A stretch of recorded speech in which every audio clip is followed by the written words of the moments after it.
Bapa, Putra, dan Roh Kudus, amin. Bapa di surga, bantu kami untuk tidak tersesat, menjauh daripadamu, menghindar daripadamu, dan tidak taat kepada kehendak-Mu. Bantu kami ya Bapa untuk selalu setia dan berada dalam jalan-jalan yang Engkau berikan kepada kami.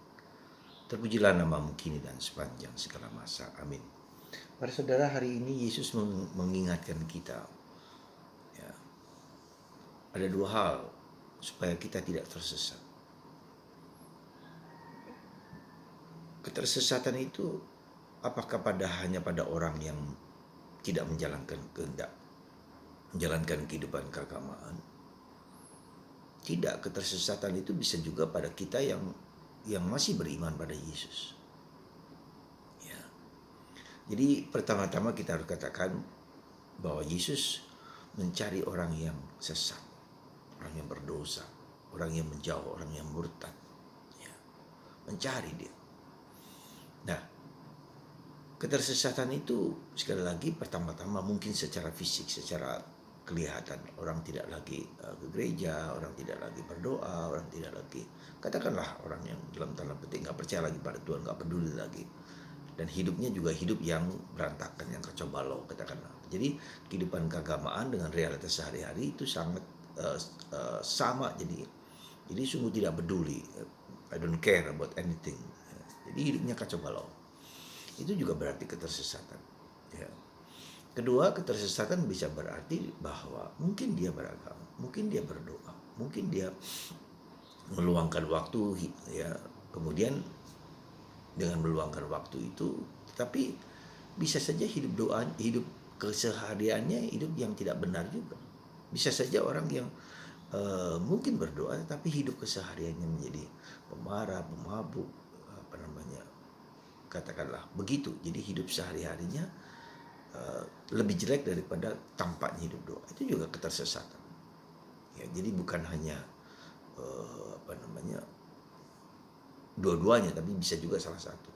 Bisa juga, ya, bisa jadi kalau kita dikatakan mungkin dia tidak berdoa, ya, tidak berdoa, tidak menjalankan ritual, kewajiban, tapi hidupnya baik. Apakah itu tersesat atau tidak? Ya, katakanlah seperti itu. Katakanlah seperti itu, ya, seperti maaf katakanlah orang Eropa, ya, orang-orang yang asing, jadi mungkin hidupnya tidak dia berdoa, tidak ke gereja, atau tidak melakukan kegiatan spiritual, tapi hidupnya baik, ya. Tetangga juga baik, dengan istri, dengan suami, dengan anak-anak juga baik. Apakah itu termasuk sesat? Nah, jadi menurut saya kalau kita pilah-pilah dari berbagai macam bentuk ini, mungkin yang lebih tepat adalah ketika orang hidup rohaninya juga kacau balau, hidup keseharian juga kacau balau. Nah, bagaimana dengan orang yang yang tidak berdoa tetapi hidupnya baik? Nah, ini ada bahaya. Jadi maksudnya ada bahaya, mudah sekali terpancing, mudah sekali tergoda untuk melakukan yang tidak baik, ya. Bisa saja begitu. Jadi ada bahaya. Jadi ada bahaya yang dimana orang mudah terpengaruh oleh, bukan hanya dengan yang dipengaruhi oleh perbuatan-perbuatan yang jahat juga, ya, mudah sekali menjadi rentan gitu loh, rentan jatuh dalam dosa, ya. Nah itu. Nah, para saudaraku terkasih dalam Kristus, apa yang kita lihat di situ, bahwa ketika kita tersesat, Tuhan jauh lebih dekat pada kita. Tuhan mencari kita. Ya, jadi berbeda dengan pandangan umum pada umumnya, ya, bahwa ketika kita berdosa, ya, kita seperti jauh dari, tapi Tuhan terus mencari, ya, terus menegur, terus mengetuk pintu, Tuhan menyapa dengan berbagai macam cara, lewat berbagai macam hal. Jadi di sini kita bisa melihat Tuhan justru mencari kita ketika kita dalam keadaan yang nggak peduli dengan Tuhan, atau nggak kecewa dengan Tuhan, atau marah dengan Tuhan. Karena disitulah keadaan yang paling genting dari kehidupan manusia. Nah, saudaraku terkasih dalam Kristus, Tuhan mencari satu domba yang hilang. Satu domba yang hilang dan meninggalkan katakanlah 99. Artinya Tuhan care, sangat peduli, sangat mencintai kita, sangat mengasihi kita ketika kita dalam keadaan yang berbahaya. Ya, Tuhan mencari. Dan itu suatu hiburan yang sangat besar, sangat kuat. ketika kita berada dalam situasi yang genting seperti itu ya, Tuhan selalu dekat, lebih dekat pada kita daripada pada saat-saat mungkin kita siap. Karena ketika orang yang terus berdoa, banyak berdoa, orang yang terus dekat dengan Tuhan, yaitu bahayanya jauh lebih kecil daripada ketika orang menjauh dari Tuhan.